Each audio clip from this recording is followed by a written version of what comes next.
শুরু করেছে। 1996 সালে জাহাঙ্গীরনগর বিশ্ববিদ্যালয়ে জহুরুল ইসলাম মালিক 100 মেয়েকে দর্শন করার মাধ্যমে ককটেলবাজি করে তা উদযাপন করেছে। বিদেশে পাঠিয়েছে। সম্মানিত বিক্ষুব্ধ জনতা, আমরা স্পষ্টভাবে বলতে চাই, আজকে দেশে যে খুন দর্শন শুরু হয়েছে, এর থেকে পরিত্রাণ পাওয়ার জন্য একমাত্র উপায় হলো এই অগণতান্ত্রিক সংগ্রামকে হটিয়ে ফেলতে হবে।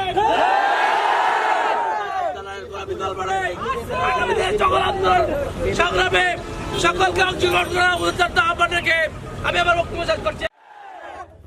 দুর্নীতি করছে, আমার মা বোনদের ইজ্জতকে তারা লুণ্ঠন করছে, ভোটের অধিকার কেড়ে নিচ্ছে, আমার মা বোনের ইজ্জতকে কেড়ে নিচ্ছে।